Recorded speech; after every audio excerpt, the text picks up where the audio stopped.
Hello friends, வணக்கம். Welcome back to Deeps Tamil kitchen vlogs. So இன்றைக்கி வந்து டின்னர் vlogging பார்க்க போகிறோங்க. ஆஸ் ஆஃப் நவ் டைம் வந்து 6 ஆச்சு. இன்றைக்கி வியாழக்கிழமை, அதனால் வந்து கொஞ்சம் சாமிக்கு பூ பறித்து வச்சுட்டு அதுக்கப்புறமா வந்து ஸ்நாக்கிங்லாம் முடிச்சுட்டு அப்புறமா டின்னர் ப்ரிப்பேர் பண்ணலாம்.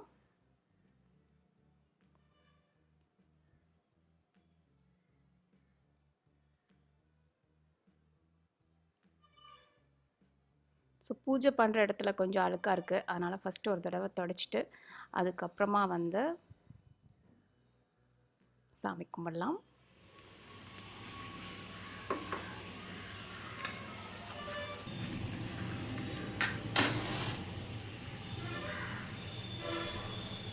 நீங்கள் ரொம்ப பயங்கரமாக சாமி கும்பிடுவீங்களா அப்படின்னு கேட்டிங்கன்னா அப்படிலாம் கிடையாதுங்க. பட் வந்து என்னோடய ராசிப்படி வியாழக்கிழமை தான் நான் வந்து தட்சிணாமூர்த்தியை கும்பிடணும். ஸோ அதனால் வந்து முடிஞ்சளவு வியாழக்கிழமை கண்டிப்பாக வந்து சாமி கும்பிட்ருவேன். மற்ற நாள் வந்து கும்பிடணும்னு தோணுச்சுன்னா கும்பிடுவேன், இல்லைனா கோயிலுக்கு போனால் கும்பிட்றதோட சரி.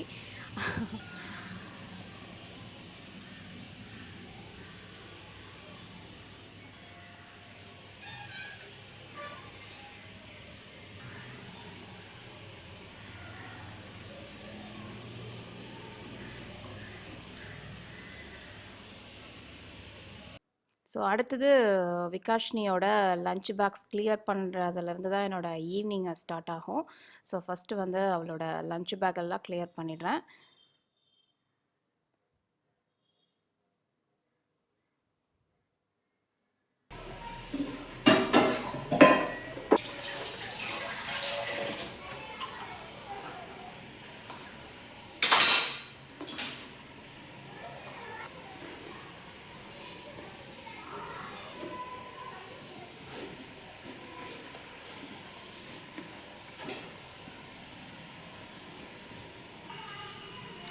அடுத்தது விகாஷினி மிதுன் 2 பேர்த்துக்கும் பால் ஆற்றி கொடுக்கணும். ஸோ அவங்க 2 பேர்த்துக்கும் ஃபஸ்ட்டு பால்.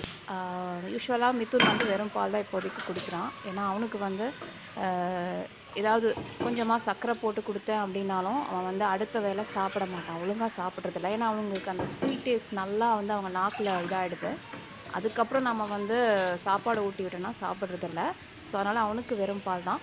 விகாஷ்னிக்கு மட்டும் வந்து பார்த்திங்கன்னா பூஸ்ட். ஸோ அதனால் வந்து அவளுக்கு கொஞ்சம் பூஸ்ட், அதுக்கப்புறமா நாட்டு சர்க்கரை. இப்போதைக்கு எல்லாத்துக்குமே அவேர்னஸ் இருக்குது ஒயிட் சுகர் யூஸ் பண்ணக்கூடாதுன்றது. ஸோ அதே போல் வந்து நானும் மேக்ஸிமம் டெய்லியுமே வந்து பார்த்திங்கன்னா நாட்டு சர்க்கரை தான் யூஸ் பண்ணுறேன். இது இல்லை தீந்துருச்சு அப்படிங்கும்போது மட்டும்தான் வெள்ளை சர்க்கரை.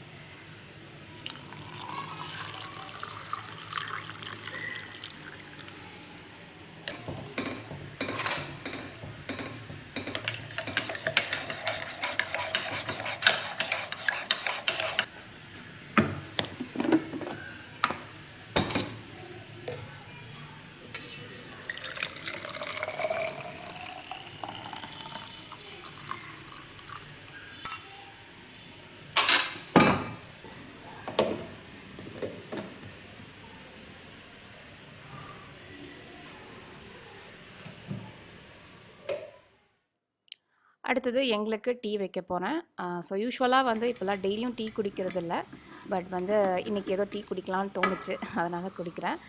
ஸோ ஆல்ரெடி வந்து பால் ஊற்றி வச்சுட்டேன், தண்ணி ஊற்றிட்டேன். யூஸ்வலாக நான் பால் கொஞ்சம் ஜாஸ்தி விட்டு தான் டீ குடிக்கிறேன். ஏன்னா நான் வந்து பால் அந்தளவுக்கு குடிக்கிறதில்ல. ஸோ அட்லீஸ்ட் என் டயட்டில் பால் ஆட் பண்ணும் இல்லையா, அதனால் வந்து டீ வைக்கும்போது நிறையா பால் ஊற்றி வச்சுருவேன்.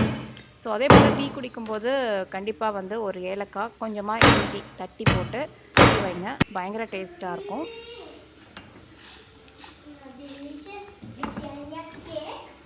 டீ கொதிச்சிட்ருக்க அந்த சமயத்தில் நான் டின்னருக்கு வந்து இன்றைக்கு பராட்டா, அதாவது வந்து கோதுமை யூஸ் பண்ணி பராட்டான்னு சொல்லலாம், இல்லைனா லேயர்டு சப்பாத்தி எப்படி வேணால் சொல்லலாம். ஸோ அதுதான் ப்ரிப்பேர் பண்ண போகிறோம். அதனால் வந்து போடுவேன். ஸோ அதே அளவு போடுவேன்.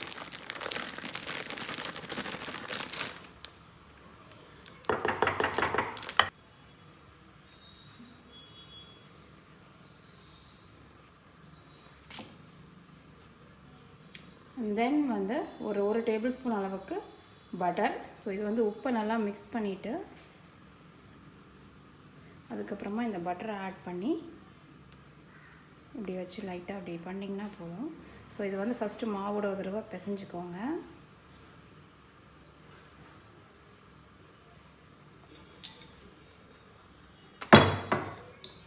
ஸோ இது வந்து கோதுமை பரோட்டா அப்படின்றதுனால நம்மளுக்கு வந்து நல்லா ஃப்ளேக்கியாகவும் இருக்கணும், கிறிஸ்பியாகவும் இருக்கணும். அதனால தான் நம்ம பட்டரை ஆட் பண்ணோம். அதே போல் நல்லா சில்லுன்னு இருக்கிற தண்ணி யூஸ் பண்ணிங்கனாலும் உங்களுக்கு நல்லா அந்த கிறிஸ்பினஸ் இருக்கும் அந்த பரோட்டாவில். ஸோ அதனால் சில்லுன்னு தண்ணி ஊற்றி அதை வந்து நம்ம யூஸ்வலாக செய்வோம் இல்லையா, அந்த மாதிரி சப்பாத்தி மாவு மாதிரி பிசைஞ்சுக்கோங்க. ஒரு 2-3 நிமிஷமாவது பிசைங்க. அதுக்கப்புறம் கொஞ்சம் ஈரத்துணி மேலே போட்டோ இல்லை ஒரு தட்டம் வச்சோ அதை வந்து மூடி வச்சுருங்க. பிசைஞ்சதுக்கு அப்புறமா கண்டிப்பாக வந்து நீங்கள் 2 மணி நேரமாவது இது ஊற விடணும். நான் அதனால தான் 6 மணிக்கே பிசைஞ்சு வைக்கிறேன். ஸோ எந்த அளவுக்கு ஊறுதோ அந்த அளவுக்கு வந்து டெக்ஸ்சரும் பரோட்டா மாதிரி நல்லாயிருக்கும், டேஸ்ட்டும் நல்லாயிருக்கும்.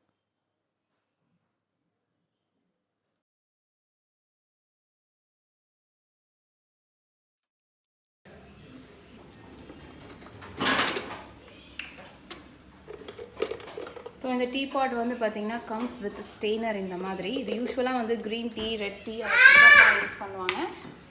ஸோ வந்து உங்களுக்கு இந்த வடிகட்டி அப்படின்றதே இதுக்கு தேவையே இல்லை.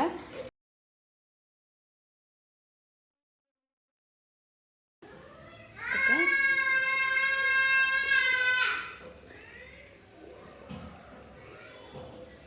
டைரெக்டாக நீங்கள் வந்து டீ அப்படியே இதுக்குள்ளே ஊற்றிடலாங்க, ஒன்றுமே பண்ண தேவையில்லை. ஓகே, ஊற்றிட்டு நீங்கள் வந்து இந்த மாதிரி மூடி வச்சிடலாம்.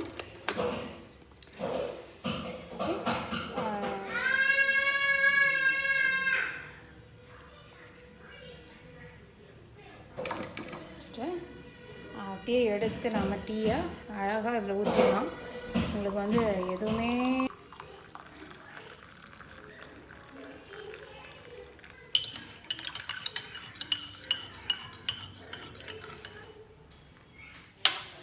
அதுக்கப்புறமா வந்து நீங்கள் வந்து லேட்டர் இந்த ஸ்டெய்னரை மட்டும் ரிமூவ் பண்ணிவிட்டு அப்படியே டீயை இதுலேயும் நீங்கள் ஸ்டோர் பண்ணிக்கலாம்.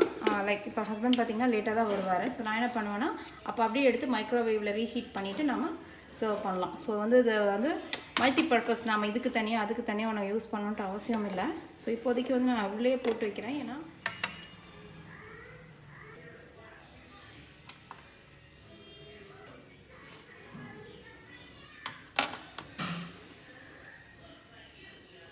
ஸோ இது கூட வந்து பார்த்திங்கன்னா இன்றைக்கி தேங்காய் பன் சாப்பிட்றேன். எனக்கு மட்டும் இல்லை, இதில் வந்து பாதி வந்து மித்துன் சாப்பிட்ருவோம், பாதி மட்டும்தான் எனக்கு. ஓகேயா, ஓகேங்களா? ஸோ நான் வந்து என்னோடய டீ போயிட்டு என்ஜாய் பண்ண போகிறேன்.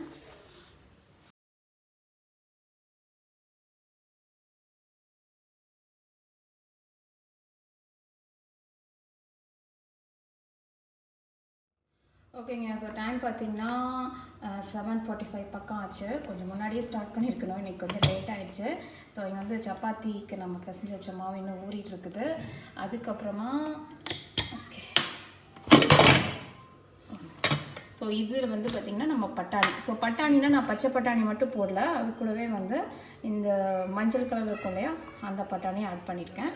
ஸோ பட்டாணி வந்து ஃபுல்லாக நீங்கள் ஒரு 2 விசில் மட்டும் விட்டு வச்சுக்கோங்க. ஏன்னா நம்ம மறுபடியும் வந்து குழம்பு வச்சுட்டு மறுபடியும் ஒரு விசில் விடணும். அதனால் 2 விசில் மட்டும் விட்டு வச்சுக்கோங்க. அதுக்கப்புறமா வந்து இங்கே வந்து பேன் வச்சுருக்கேன். ஸோ ரொம்ப வந்து சிம்பிளான இது தான். ஃபஸ்ட்டு நம்ம தக்காளி வெங்காயம் மட்டும் கொஞ்சம் எண்ணெய் விட்டு வதக்கி வச்சிட்டோன்னா ரொம்ப சீக்கிரம் செஞ்சிடலாம் அந்த ரெசிபி. ஸோ ஃபஸ்ட்டு நான் என்ன பண்ண போகிறேன்னா ஒரு 2 டேபிள் ஸ்பூன் எண்ணெய் ஊற்றுறேன். ஒரு பெரிய வெங்காயம், அதுக்கப்புறமா தக்காளி, அவ்வளோதான்.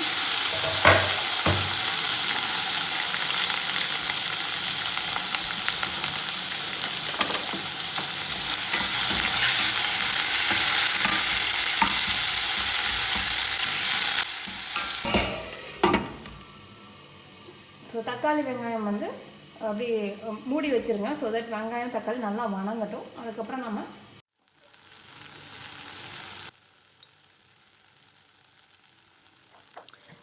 அடுத்தது வந்து நம்ம மசாலா பவுடர் 3/4 டீஸ்பூன் சீரகத்தூள், அதே போல் 3/4 டீஸ்பூன் மல்லித்தூள், 1 டீஸ்பூன் வரமிளகாய் தூள், 6 முந்திரி, ஒரு சின்ன பீஸாக கல்பாசு. கண்டிப்பாக அதில் கல்பாசு ஆட் பண்ணுங்கள், அப்போ தான் வந்து அந்த குருமா ஃப்ளேவர் வரும். அடுத்தது 1 டீஸ்பூன் சோம்பு, 3 டேபிள் ஸ்பூன் தேங்காய். நீங்கள் வந்து ஒரு டேபிள் ஸ்பூன் பொட்டுக்கடலையும் ஆட் பண்ணிக்கலாம். இன்னும் கொஞ்சம் வந்து குருமா நல்லா திக்காக இருக்கும். பட் நான் வந்து இந்த தடவை ஆட் பண்ணல. கொஞ்சம் வந்து முந்திரி ஃப்ளேவர் நல்லா இருக்கட்டும் அப்படின்னு சொல்லிட்டு அப்படியே விட்டுட்டேன். ஸோ இது எல்லாத்தையும் மிக்ஸ் பண்ணிவிட்டு அடுப்பை ஆஃப் பண்ணிவிடுங்க. ஆறுனதுக்கு அப்புறமா மிக்சியில் போட்டு அரைச்சி பேஸ்ட் பண்ணி ரெடியாக வச்சுக்கோங்க. அடுத்தது வந்து இந்த குருமா வந்து நம்ம மறுபடியும் குக்கர்லேயே தாளித்து விட்டு ஒரு விசில் விட போகிறோம். அதனால் குக்கரில் வந்து ஒரு டேபிள் ஸ்பூன் எண்ணெய், ஒரு பிரிஞ்சி இலை, அப்புறம் ஒரு ஏலக்காய் லைட்டாக தட்டிட்டு ஏலக்காய் ஆட் பண்ணிக்கோங்க. ஏன்னா அப்படியே ஆட் பண்ணிங்கன்னா டக்குன்னு வெடிச்சிரும் எண்ணெயோட சூடுக்கு. அடுத்தது வந்து இஞ்சி பூண்டு பேஸ்ட்டு ஒரு டேபிள் ஸ்பூன். ஸோ நான் யூஸ்வலாகவே வந்து இஞ்சி பூண்டு பேஸ்ட் அரைக்கும் போதே கொஞ்சம் பட்டை, கிராம்பு, அப்புறம் வரமிளகாய் போட்டு அரைச்சிருவேன். ஸோ தட் நீங்கள் எந்த டிஷ் செஞ்சாலும் அவ்வளோ டேஸ்ட்டாக இருக்கும். ஸோ நீங்களும் வந்து இந்த டிப்பை ஃபாலோ பண்ணி பாருங்கள். ஸோ பார்த்தீங்கன்னா இஞ்சி பூண்டு பேஸ்ட் நல்லா ஃப்ரை ஆகிடுச்சு. அடுத்தது பட்டாணி ஆட் பண்ணிக்கலாம். ஒரு தடவை மிக்ஸ் பண்ணி விட்டுட்டு நம்ம அரைச்சி வச்சுருக்கோம் இல்லையா, அந்த பேஸ்ட்டையும் ஆட் பண்ணிவிட்டு தேவையான அளவு தண்ணி ஆட் பண்ணிக்கோங்க. லைக் வந்து ஒரு டம்ளர் ஆட் பண்ணலாம். ஒரு 150 ml அளவுக்கு தண்ணி நீங்கள் ஆட் பண்ணிக்கலாம். அந்த திக்னஸ் உங்களுக்கு கரெக்டாக இருக்கிற மாதிரி. ஏன்னா நம்ம ஒரு விசில் தான் விட போகிறோம். அதனால் ரொம்ப நிறையா தண்ணி ஆட் பண்ணாதீங்க. மூடி வச்சுட்டு ஒரு விசில் விட்டிங்கன்னா குருமா சூப்பராக ரெடி ஆகிடும். ஸோ இந்த மீன் டைம் வந்து நம்ம பராட்டா ப்ரிப்பேர் பண்ணலாம். ஸோ நான் வந்து அந்த மாவை சின்ன சின்ன உருண்டையாக பிடிச்சி வச்சுருக்கேன். சப்பாத்தி செய்வோம் இல்லையா, அந்த அளவுக்கு. இதை வந்து நீங்கள் என்ன பண்ணணுன்னா, எந்த அளவுக்கு உங்களால் தின்னாக, அதாவது சன்னமாக தேய்க்க முடியுமோ அந்த அளவுக்கு நீங்கள் சன்னமாக தேய்க்கணும்.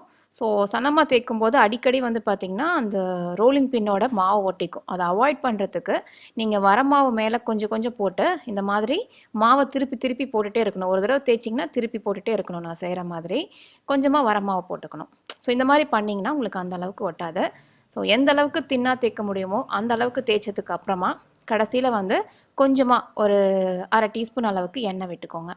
பரோட்டா பொறுத்த வரைக்கும் கொஞ்சம் எண்ணெய் எக்ஸ்ட்ரா ஆட் பண்ண வேண்டியது தான் இருக்கும். ஸோ 3 சப்பாத்தி அப்படின்றத ஒரு 2.5 சப்பாத்தியாக சாப்பிட்டுக்கோங்களேன்.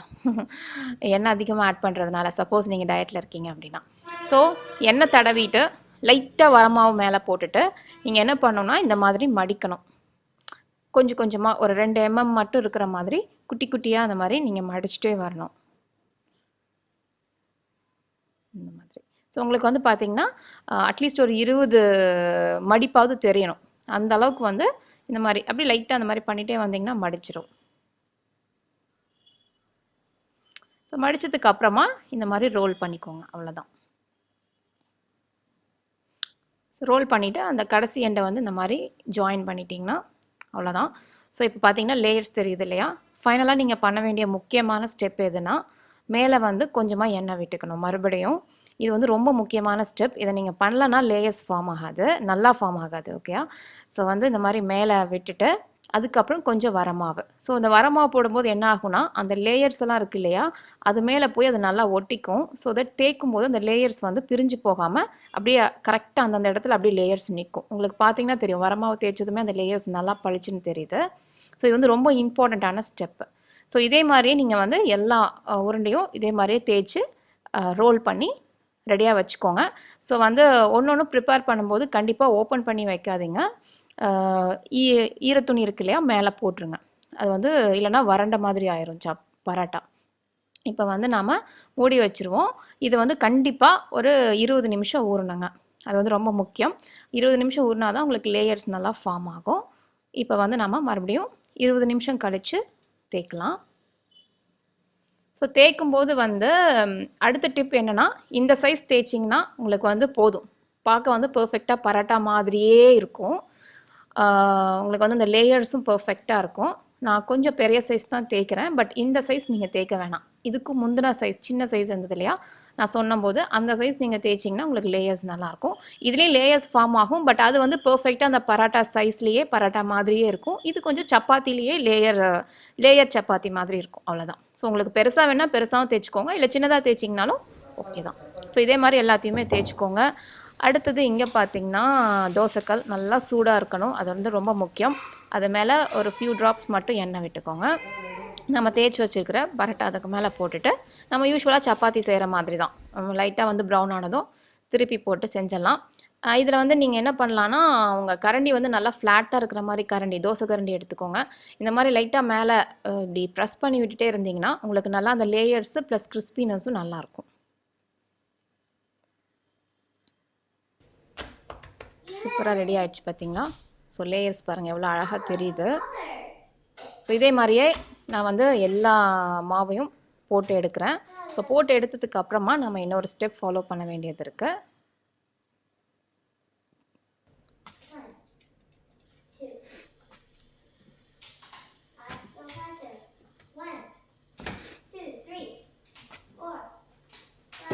அடுத்தது நம்ம செய்ய வேண்டிய ஸ்டெப் வந்து, நீங்கள் யூஸ்வலாக பரோட்டா ஷாப்லலாம் பார்த்துருப்பீங்க. இந்த மாதிரி எல்லா பரோட்டா வச்சு இந்த மாதிரி தட்டுவாங்க.